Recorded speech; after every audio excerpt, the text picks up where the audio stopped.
In a world gone mad, only rationality and common sense can save it. It's Andrew and Jerry Save the World with your hosts, Andrew Langer and Jerry Rogers.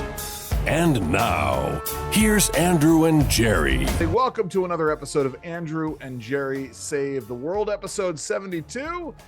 Andrew and Jerry's 12 Pains of Christmas, and boy, do I have some today. I am Andrew Langer. Jerry Rogers. And so glad you can all join us right now. It's literally just after the kickoff of the holiday season. We're going to talk later on in the show about the songs that officially kick off the Christmas season for us. I've been playing them. I did not start playing them until after Thanksgiving. But more on that in a second. We wanted to talk about this. We may not get to all 12, though I think Jerry and I, between the two of us, probably have many more than 12 pains during this holiday season. But I want to start here, Jerry, with this crazy story. You know, as the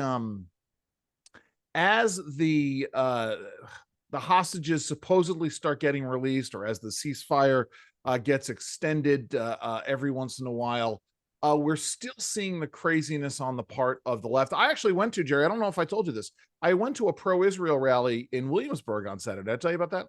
You did a little bit. I was very buoyed by this. It was put on by a number of different activists in town. It was very much spur of the moment. They're going to do another one, a bigger one. And one of the things that buoyed me, it wasn't just that there was a diverse number of people showing up, but also the overwhelming popular sentiment, even in a college town like Williamsburg, was pro-Israel. Lots of enthusiastic and positive. I guess I should couch this positive horn honking. I guess there could have been negative horn honking. We only had a couple of minor incidents of people, flashing the bird. One group of so-called Palestinians sort of pulled over and wanted to engage folks in debate. As this is all going on, and the sanity is happening, there was this city council meeting in Oakland, which I know you've seen. You want me to play a clip of this, Jerry? Sure, and just it deserves a setup because please, the hatred, the misunderstanding of history, the anti-Semitism, the racism, and all of them are wrong on the facts. So it's not just the racism, it's their complete misunderstanding of the history of Israel, the Middle East. Let me tell you this. If this was a town hall meeting where a bunch of Republicans or MAGA Trump supporters got 100%. up and started putting out this kind of hate and ignorance, it would be the front story on every newspaper, on every journal, on every cable news. CBS, NBC, ABC would be leading with it, and it would be an example of the rise of white nationalism. Right. Instead, the only reason why I found out about it is because Jonah Goldberg tweeted it out last night. And Jerry and I still are following Jonah Goldberg. We have high hopes. Look, God bless Jonah. He is a smart guy. I disagree with him on some of the stuff, but when it comes down to basic principle, right and wrong, following Jonah on Twitter is a good thing. And X, Jonah, whatever I believe, it's called, also raised the point that if at the same time as the news organizations will be talking about it, every single Republican candidate from top to bottom, from would have to denounce it. Would have to denounce it, would be asked about it relentlessly. And if they did denounce it, they would be told they didn't denounce it enough. Here's what we know. We know this is Oakland. This is a bastion of progressivism. These are progressive Democrats.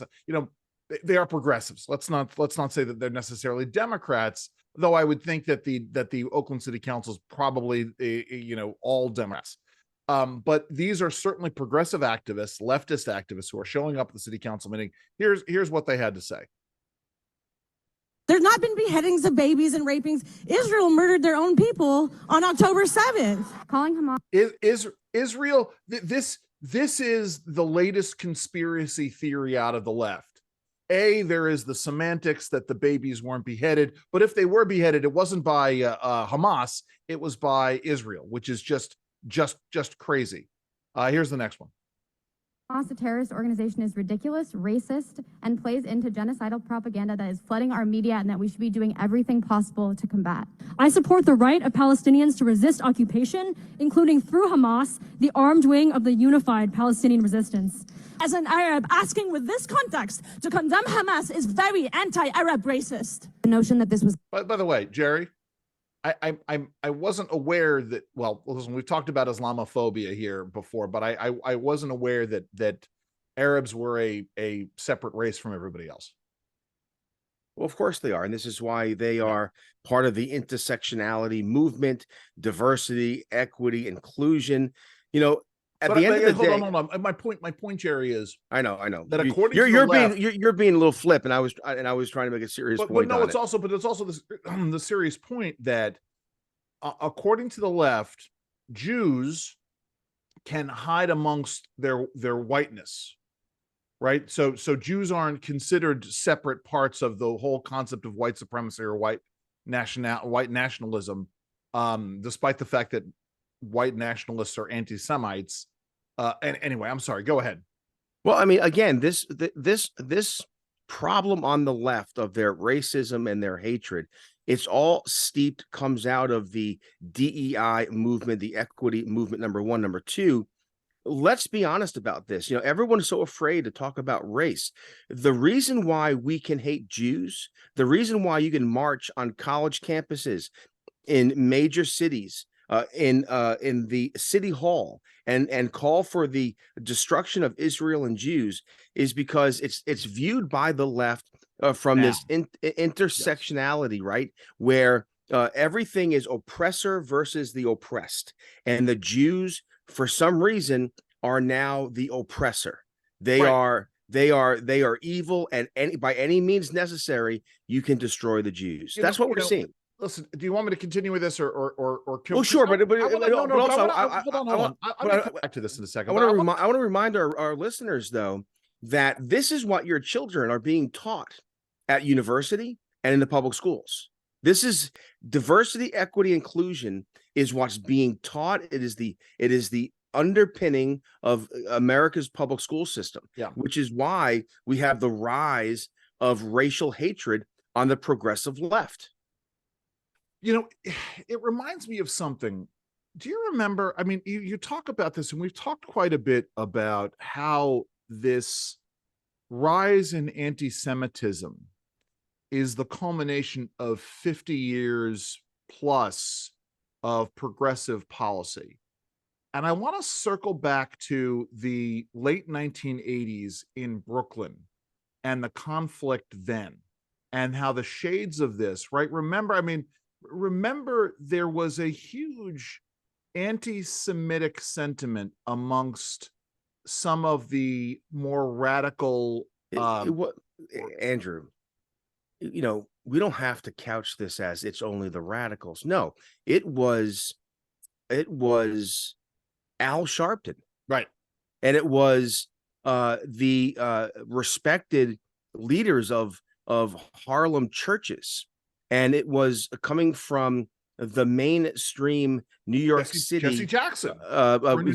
Jesse Jackson civil rights movement. Right. Again, because again, and the next time I hear diversity is our strength, I'm going to point to the Jew hatred. Right. No, diversity is not a strength. It's a weakness. When all we focus on is our differences, you become tribal, balkanized. Right. And what's happening is the left has turned America into Europe, insofar as we are now balkanized. We are now tribalized. It's dangerous. And I'm not, there's a really good argument going on between folks at the Claremont Institute, the American Mind, Law and Liberty, that crowd, versus the more traditional conservatives, the Acton Institute and elsewhere. where one side is saying that we're being overrun, Broken Arrow, the vandals are amongst us. And unless we really fight back, all is lost. Yeah. I'm paraphrasing, I'm simplifying it, but essentially that's the Michael Anton wing of the conservative movement, warning that, again, Broken Arrow, the enemy is among us. The enemy is running us. The enemy is running our schools, our higher education institutions, our boardrooms, etc., our media boardrooms, etc. And for many conservatives, they're still like wide-eyed and America, the shining hill kind of stuff. That's over. I don't understand why conservatives don't understand it's time to roll up your sleeves and fight back. We still have too many conservatives who want to play parliamentary games. Right. And I'll end it here because I'm on a rant. I thought about this today. I thought about Mitt Romney said recently that he would vote for many Democrats over Donald Trump. Who? Yeah. I love that he says this, but what Democrat? Joe Biden, and what Joe Biden has done in terms of politicizing the DOJ, in terms of censorship, in terms of attacking institutions like the Supreme Court, like introducing the most radical transgendered policies and DEI policies in the federal government. What Democrat? Where is the good Democrat that Mitt Romney would vote for? And Mitt Romney, remember, this guy couldn't beat a damaged, unpopular Barack Obama after Obama's first term. Let's also flip it around, right, Jerry? It's not as though, this is the I don't know if it's the grand irony or how we would couch it, but Mitt Romney seems to forget that long before Donald Trump was entering the political arena, Mitt Romney was, to the left, the second coming of Adolf Hitler. I mean, it doesn't matter, right? We all understand, the things that Donald Trump does to himself to make matters worse. But let's not forget the rhetoric that was floating around during the 2012 election and how Mitt Romney was savagely attacked by the leftist press because they simply they could not stand the idea of any Republican, no matter how moderate. And the lesson in the end is, and it gets to what you're talking about in terms of fighting, you can make nice with the left and they will make nice with you so long as that you are a useful fool or useful tool to them. But once you no longer are useful to them, or you become some kind of a threat to their power structure, then they will go after you. So the idea, it's interesting because I was going to mention this. So there's a piece by, I will say my friend, or someone I'm friendly with, Malaya Cromer, who's a professor at Goucher College. And she's a pollster, and she has run some numbers, and she's talking about sort of the economic Achilles heel. Let's set aside that issue for a second, Jerry. Biden's problem with the economy. Biden's problem with the economy. But she spends quite a bit of ink in her piece talking about Larry Hogan. And buttering up Larry Hogan as an example of when Republicans focus on the fundamentals, how they can win. And the only example she uses are a couple of small gimmies that Larry Hogan engaged in. My point in the end is to put up Larry Hogan as some kind of figure to be emulated, again, is a fundamental misunderstanding of the political landscape. Well, she's not Larry Hogan. I'm sorry. I'm going to say this, and I'm at WBAL, and this person is a frequent guest. I don't consider her a serious person, at all. I think she's serious, Jerry. I don't. I think that she is partisan. I think that she interprets her polling numbers through a political ideology. I think she tries to be moderate, which is like the worst kind of moderate.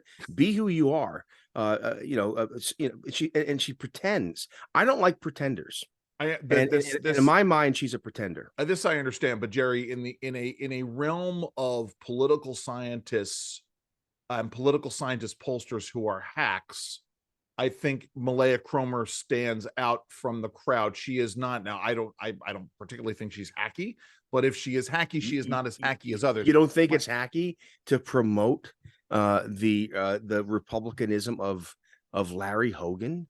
No, I think it's a fundamental misunderstanding of the political landscape. I think that there's a misrepresentation there, but I think there are a lot of political scientists out there who, have positions that they advocate for that may not be grounded in some kind of an objective reality. And again, All right. Then you get my point. Then she's not grounded in political reality. She's not grounded in. But that doesn't make her okay. Again, now we're going to argue about the semantics of whether. No. But My point Christmas in the end, pains. because we're moving away from my point, which is again, if it were Larry Hogan versus Barack Obama, or if it were Larry Hogan versus Joe Biden, or if it's Larry Hogan versus Gavin they would destroy. That's my point. Larry Hogan, yes, that Larry Hogan no longer, because Larry Hogan is no longer the useful fool. Then it's Larry Hogan the racist, Larry Hogan the businessman, Larry Hogan the corrupt. All of the things. Sure. And so the Larry Hogan, the real estate slumlord. Yeah, this is Larry Hogan, the Reagan reactionary. Yes. I mean, yes. I get your point. My problem is the professor or the university person who comes on and pontificates as if they actually know something. They don't. Well, even their numbers are open to interpretation, and it's no big revelation to say that Biden is suffering on the economic front. Gallup, I just posted something at Real Clear Policy. Gallup, again, Gallup is not a right center. It's a respected polling organization. Says that Biden is missing the mark almost on every issue. Right. It's almost unprecedented how bad his poll numbers are. And so, that's not news. And the reality is, and this is telling people, getting people to stay in their lane. The reality is there is no possible way for Joe Biden to craft a coherent. This is what gets me, right?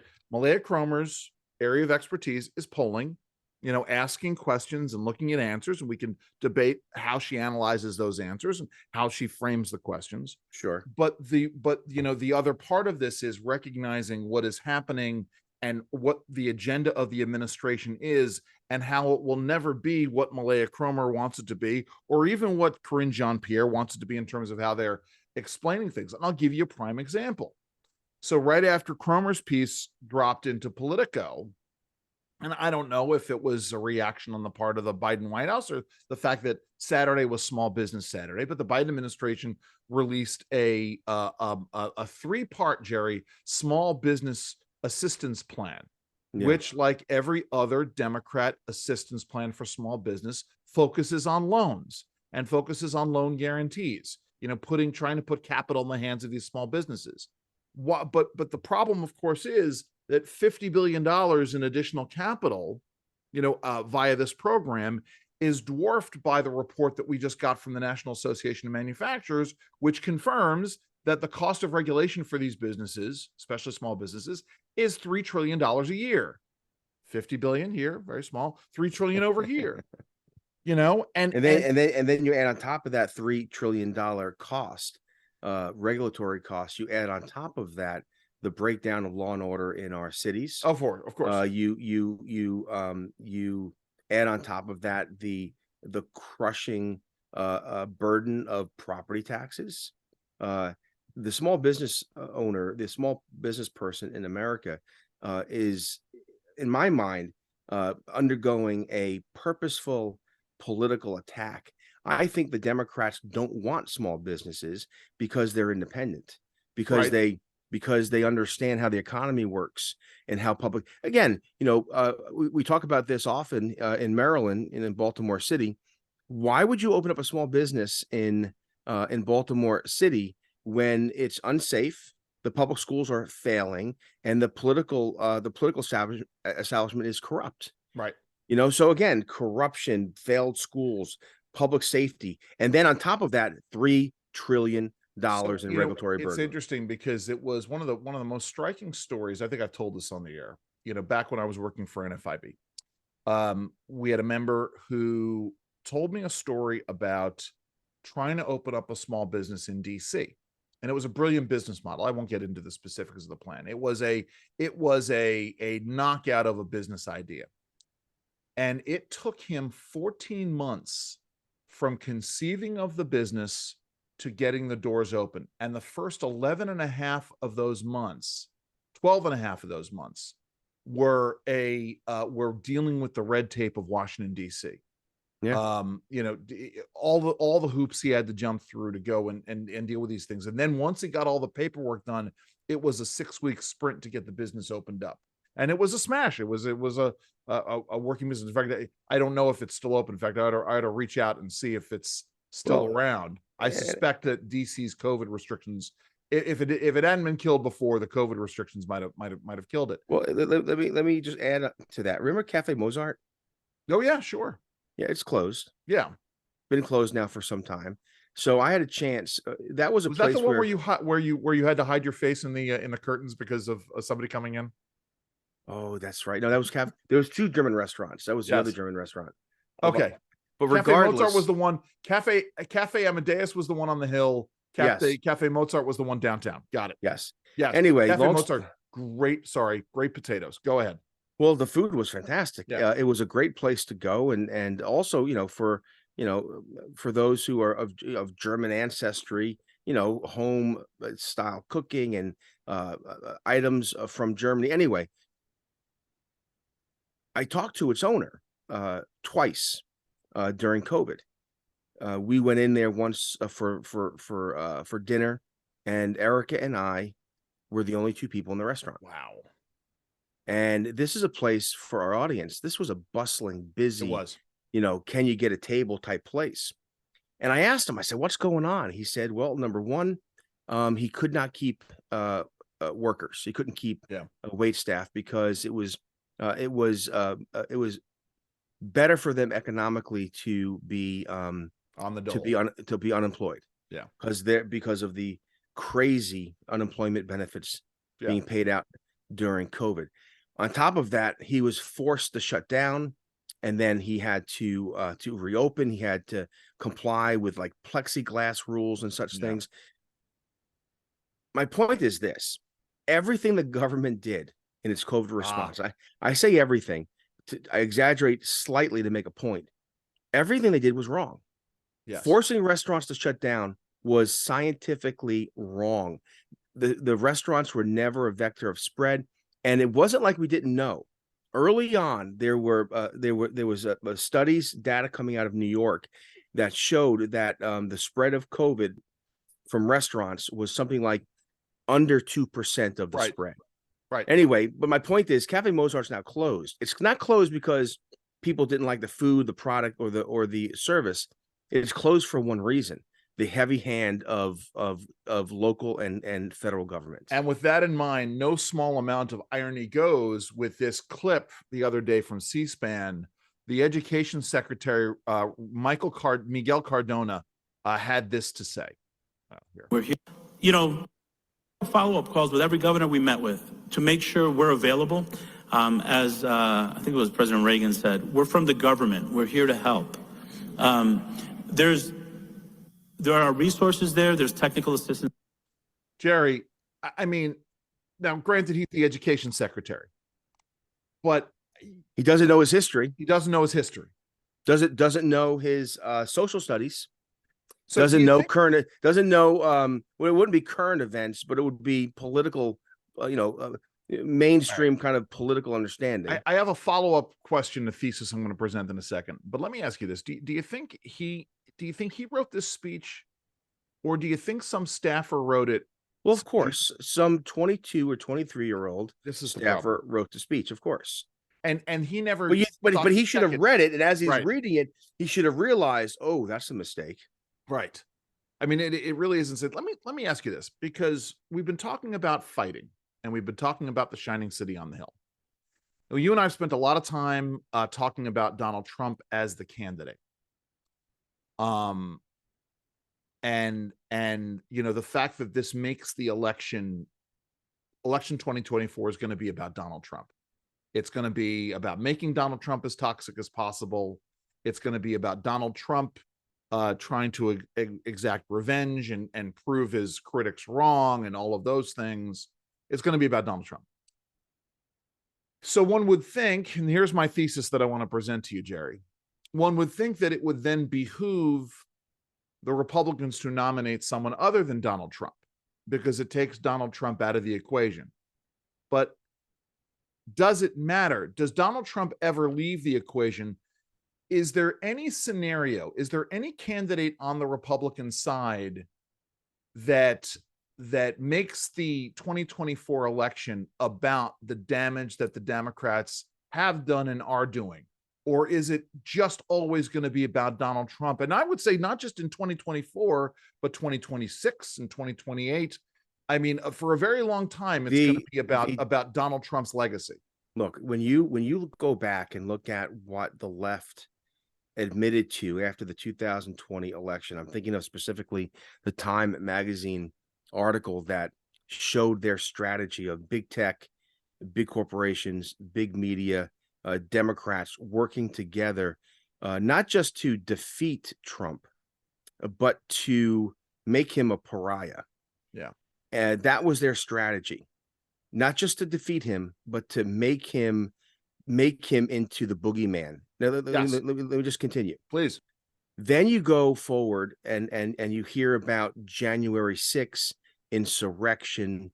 Then you go forward and you see the Philadelphia speech given by Joe Biden, where he wasn't specific. He said anyone, any Republican, any MAGA Republican is evil. He said that. He made he literally said his fellow citizens were the enemy. They went so far as to say J6 was worse than Pearl Harbor, worse than 9/11. My point is that then they went after him with these legal lawfare, using the Department of Justice, local attorney generals and prosecutors going after him. This is all about making the center right unacceptable. Right. Donald Trump, you're right. Donald Trump will be the rallying cry for the left forever. And the thing is, the fourth estate, the media, never corrected the record. It didn't give us the full truth, only half truths. You know, I find it so incredibly obtuse, where you see Congressman Bill Pascrell from New Jersey has been tweeting every day that Donald Trump wants to take over by military force a coup d'etat of the United States. He wants to introduce fascism. He wants to go after his enemies. And I'm thinking to myself, and this isn't just Bill Pascrell, this is the Democratic messaging, this is the mainstream media. Do they have eyes to see and ears to hear? What is the left doing to Trump but using the Department of Justice and using the law against him? What are they doing?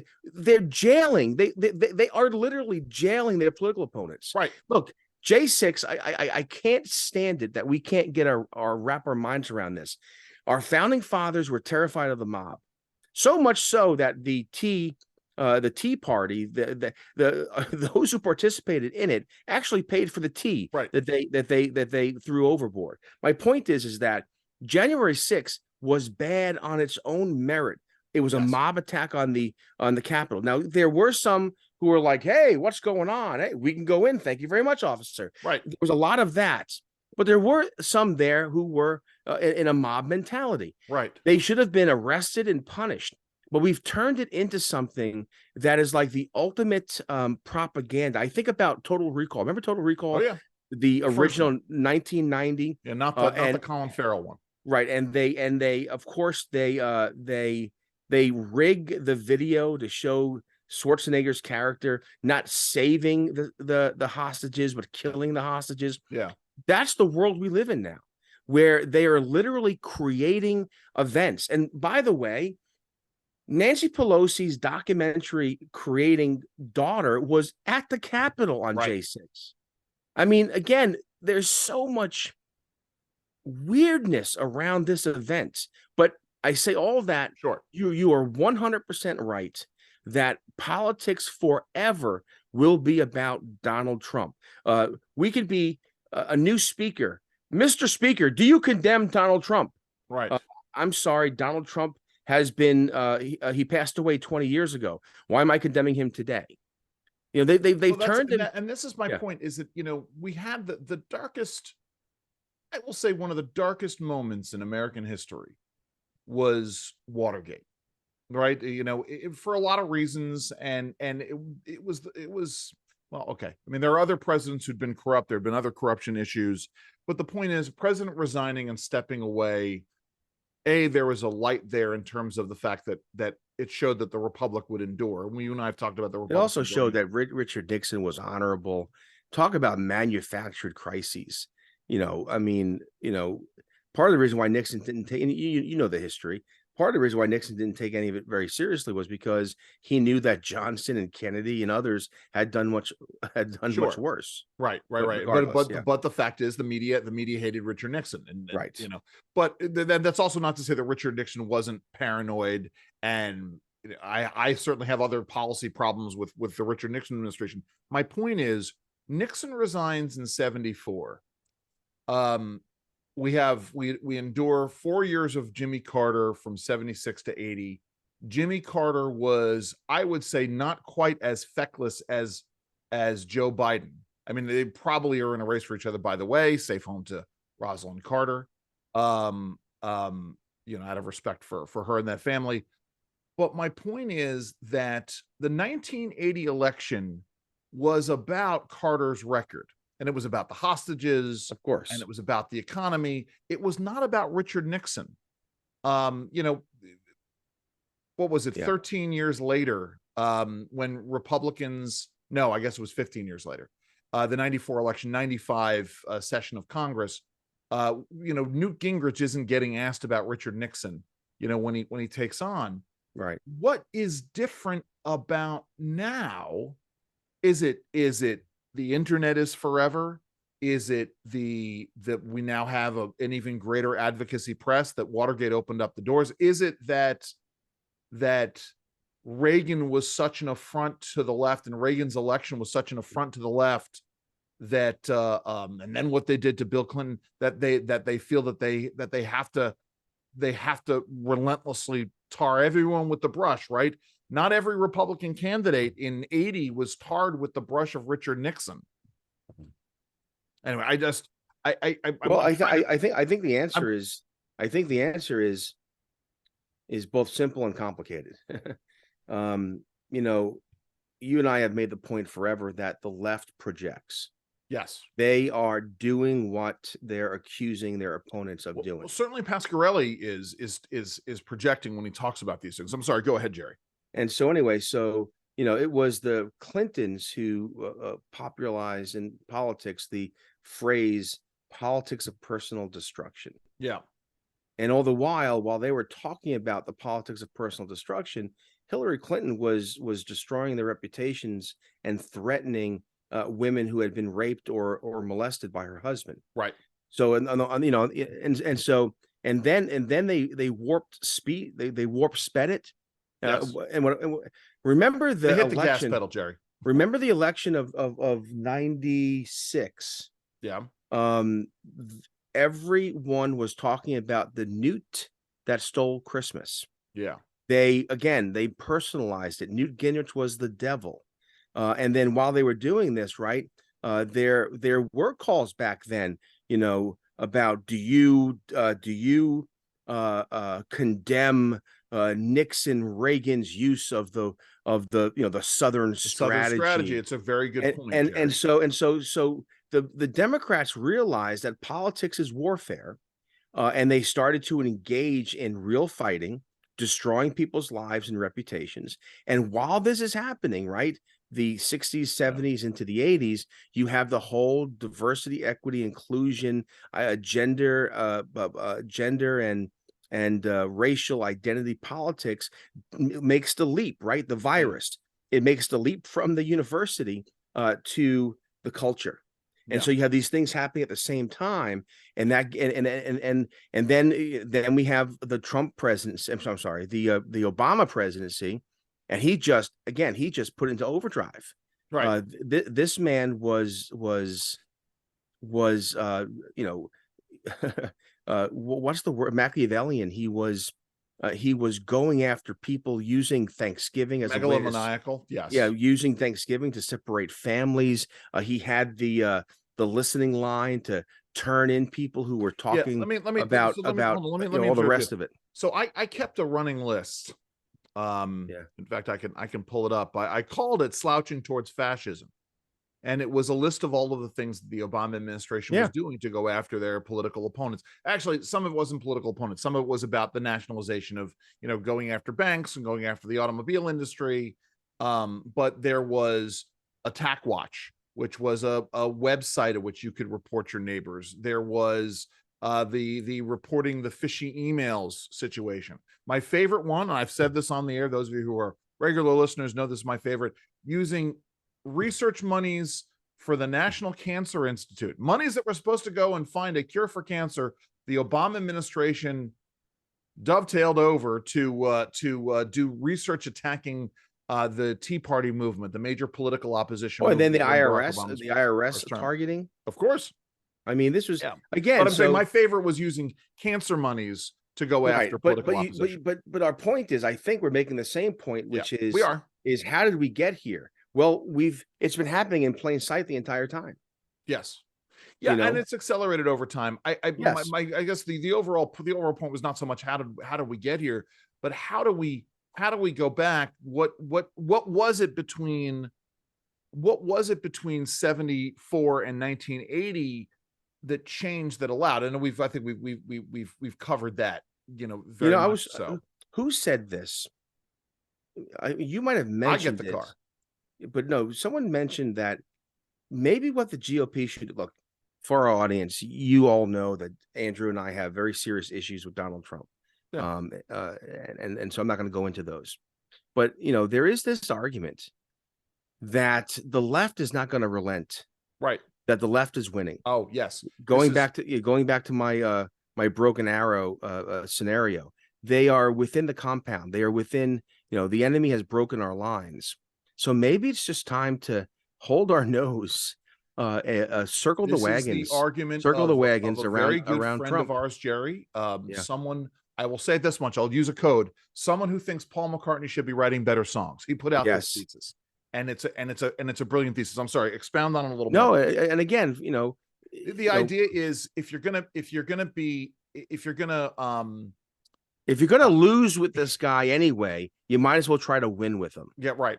It's the line from the movie Singles. If you're going to have the surgery, have the surgery. Yeah, and again, the only way. I mean, I do think this, Andrew. I think my friends on what you would call the MAGA right are 100% correct when they say the reason why the left, the mainstream media, the Democrats are going all out. They're apoplectic about Trump. They are, we use the phrase, Trump broke their mind.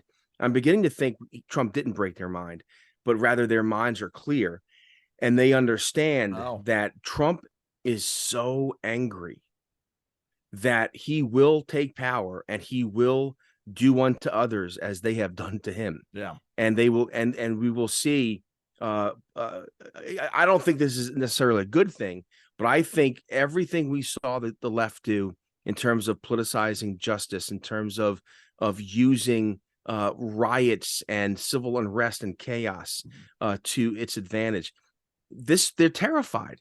They're terrified that Trump's going to do to them what they've been doing to us. Right. But here's the thing. Bring it back to reality. Trump, all these accusations against Trump about being a tyrant, a fascist, whatever, but yet he never did anything near what Obama and what Biden have done. Absolutely. So this really is projection.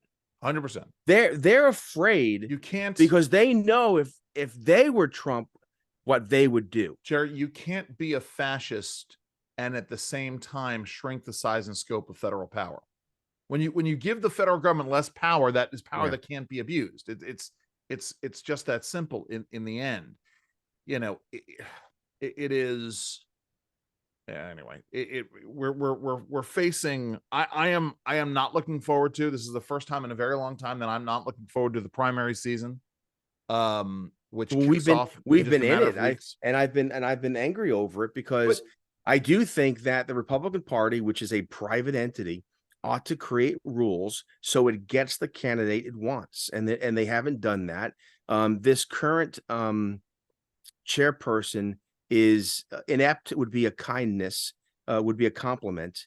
The Republicans are just neither here nor there. I don't understand how she has managed to survive. Now, I'm out of that loop. I used to be much more, because I guess who wants the job? Well, right, who wants the job is part of it. I mean, I can think of a couple of folks who would be great. I'd be right, who would want it. I think it's also that, you know, learning from the mistakes of other previous chairmen, which is to say, if you don't have the political consultant class constantly sniping at you, if you're doing what you can to take care of them, it allows you to stay in power, which is a very sad way of looking at this. I mean, here's, I guess, my concern is that the primary is a foregone conclusion at this point. Maybe that's also why Donald Trump is going to allegedly participate in the next debate, right? If I hear rumors he's going to show up on the stage for the December 6th debate. I don't know. Anyway, but by the way, we've got this debate that I am looking forward to between DeSantis and why do I want to say Gavin Newsom, Gilligan Newsom, which that's the debate I want to see. You know, Cato just recently released its rankings for most free states, economic freedom, personal freedom. Cato did it, or Mercatus did it? I thought it was Cato, but I might be wrong. Mercatus is the one that usually releases. I'm sorry, Jerry. Don't want to derail. Well, I have to go back and check now. Well, for our audience, go and double check yourself. It's either Cato or the Mercatus Center. And the funny thing is California is in the bottom 5, of course, and Florida is in the top 5. Yeah, and either way, right? Either way, if it's Cato or Mercatus, these are not Republican organizations. No, so, in fact, if you look at the criteria, there are values and there are items that both the left and the right would support. Sure. And so, like for, transportation, access to transportation, also access to legal cannabis. I mean, this really is a wide ranging way of looking at economic and personal freedom. Yeah, no, it's good stuff. Hey, listen, let's turn our attention to some happier things. And I had one thing I wanted to bring up, and now I forgot what it was. But let's start here with the Christmas season, Jerry. Now that the season is upon us. For me, I really take great pains to not listen to Christmas music before Thanksgiving. I don't know. Yeah. Our house, it's not allowed until after Thanksgiving. So what is your kickoff song? What do you, or do you have a couple of top ones that you? Well, I mean, there's so many songs and so many artists who have their versions. So for me, it's less the song and more the who. So it's Johnny Mathis.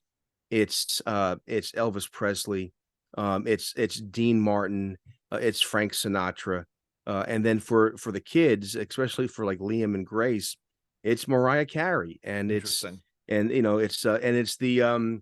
what is that group, in their a cappella?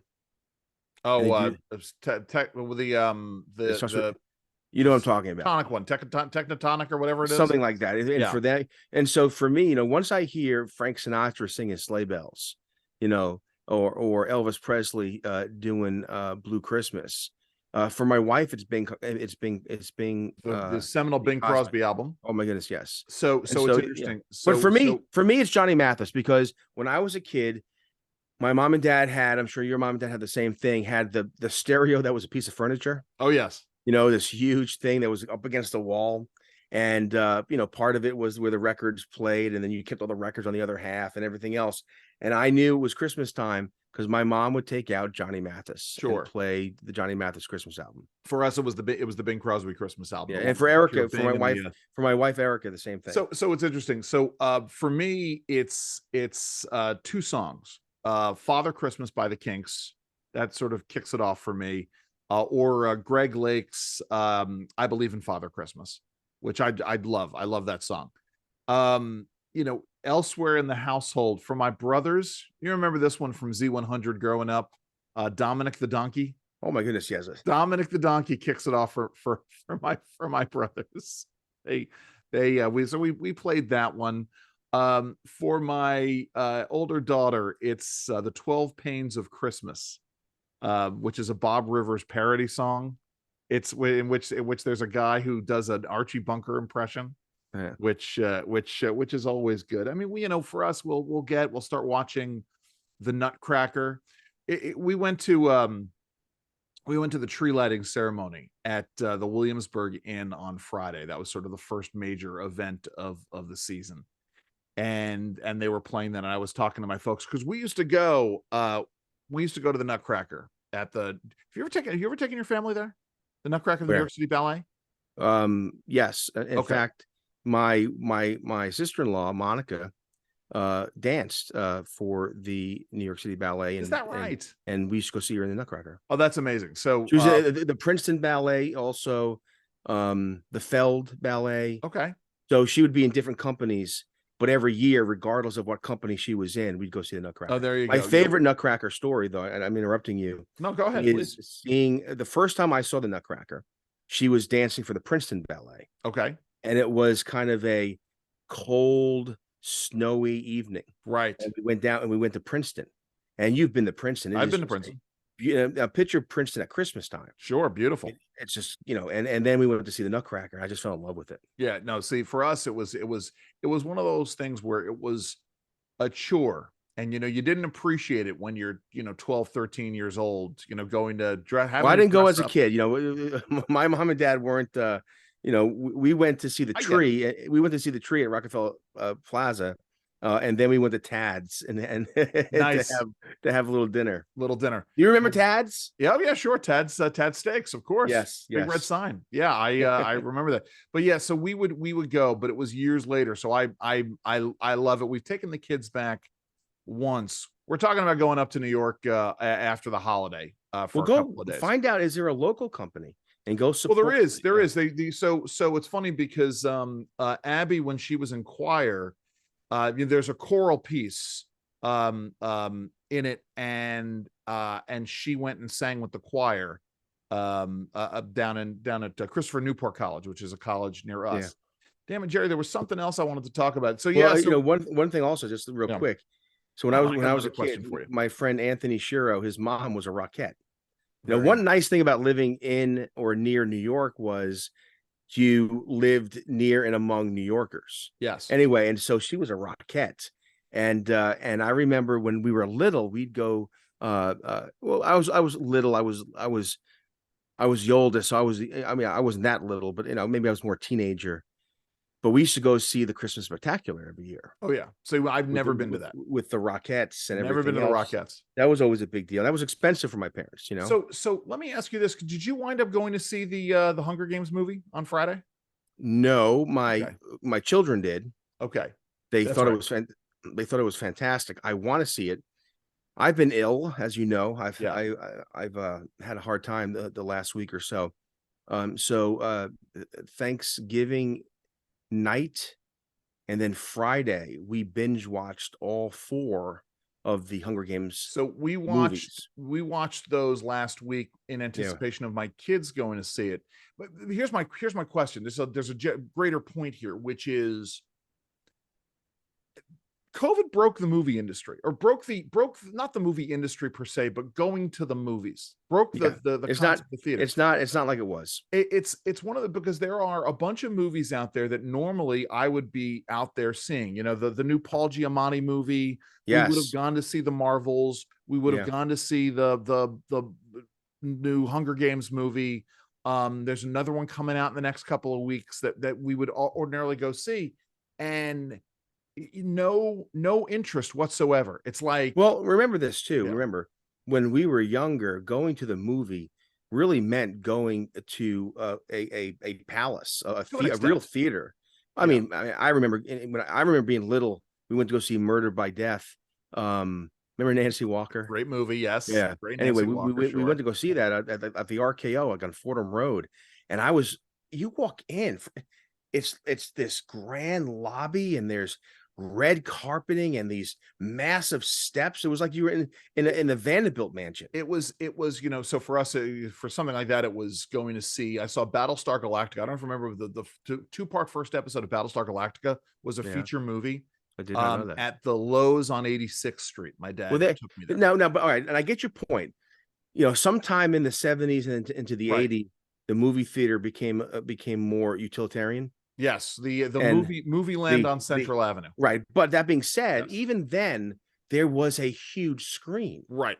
Now, my local theater, I'm not going to exaggerate, but they're like widescreen TVs. Yeah, we just saw something in IMAX. Why go to a movie if it's not worth seeing on the big screen? That's exactly and they don't make movies like that any longer. Well, I mean, they make it. So there was one that came out, like Top Gun. I think Napoleon, if I had any interest in seeing the Napoleon movie now that the reviews have come out. Yeah. That would have been good. Certainly not the Golda Meir movie or the I don't need to see the Paul Giamatti. But do you see my point though? The Yorgos, the guy who did The Lobster, the one with Emma Stone where she played, it's a Frankenstein movie. Oh yes, I know what you're talking about. I don't need to see that on the big screen. But the thing is that you can't even find a big screen anymore. So yeah, COVID did break the experience or the culture of going to the movies, but I think it was already breaking. Yeah, I mean, I think there's a certain truth to that. It's just, it was not nearly as much fun as it used to be. And also, to be honest with you, it kind of coincided. I'm not sure if I take my kids to see a movie in Washington D.C. or Baltimore. It's dangerous. Yeah, it's just plain dangerous. Yeah, and don't underestimate. I mentioned this early in the program. Don't underestimate the impact that the rise in crime and the lack of aggressive policing, the impact that's having on small businesses, the economy, on families moving out of cities, and all the rest of it. No, I agree with that, Jerry. Well, we're going to try to do a couple of these between now and the end of the year. We're going to be trying to do some of them more regularly because I got two positive things before we go. Please. Before I give my, find the truth. Number one, Bergen Catholic High School. Okay. Won its 20th state football championship last night. Hey, congratulations. I watched it. It was NJ.com covered it. And it was the Meadowlands at MetLife Stadium, the 20th time. I'm proud to say that my year, I think we had won the 6th championship in school history. So it's nice to be, I saw they have all the championship banners up, and our year was 86, and so Bergen Catholic High School, again, a premier. In contrast, Jerry, the Jamestown High School where my kids went to school. Oh my goodness, 101, they made 104? They made national news, losing 104-0. I know that. Two ends of the spectrum. $50 billion, $3 trillion. And the last thing is too is I know a lot of people think about the holidays and they're worried about, well, I can't fit into this suit and there's all the embrace the holidays.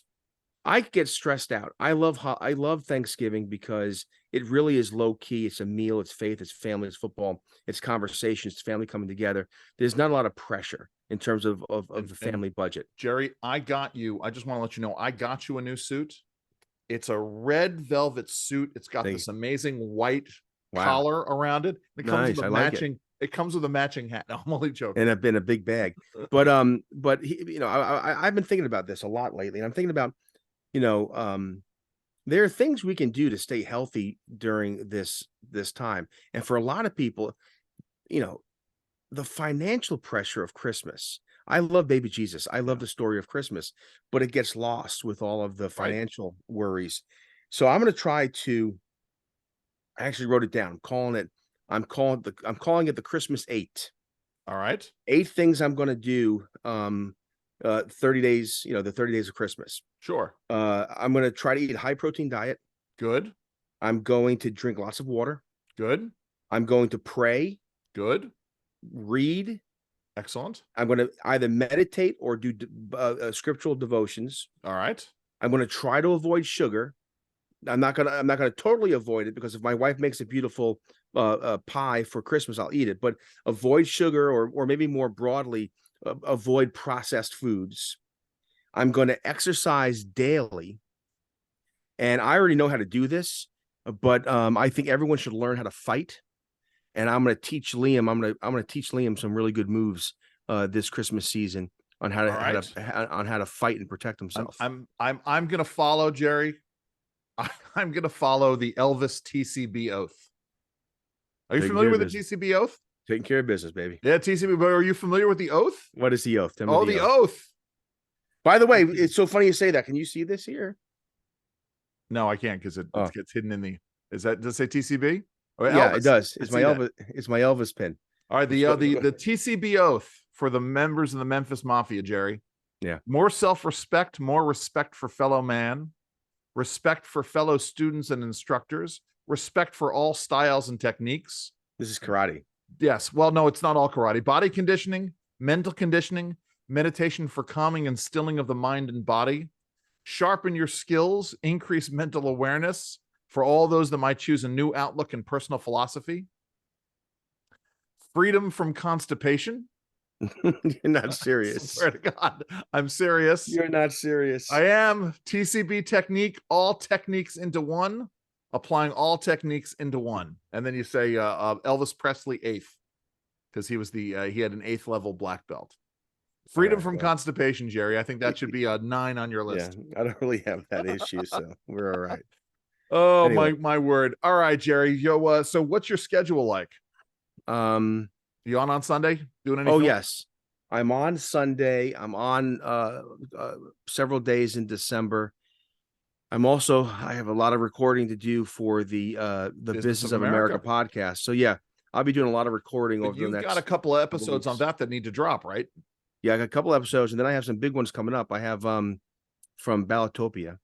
Nice. I have the CEO founder Leslie Graves coming up. I'm going to also interview John Tamney. Excellent.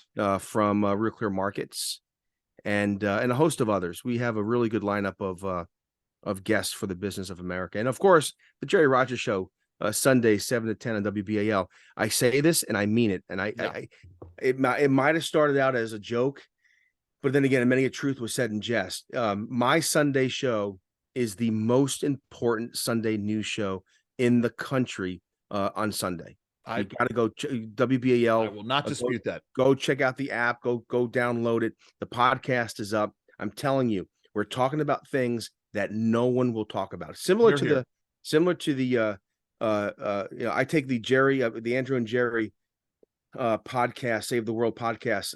This is the ethos of the radio show, as it should be. So listen, I'm doing a ton of fill-in work. I just got asked to do some fill-in work the last week of December for a national show that I can't do because I'm filling in for Tony Katz that last week of December. Filling in for Larry O'Connor on O'Connor Company WMAL the week of December 11th, and then for the first couple of days of the following week, the 18th, 19th, and 20th. We got a brand new. That's a busy schedule right there. Yeah, we got a brand new. So you're doing a full week. I am doing 8 days. So 8 days a week. I'm doing a Beatles full week, Jerry.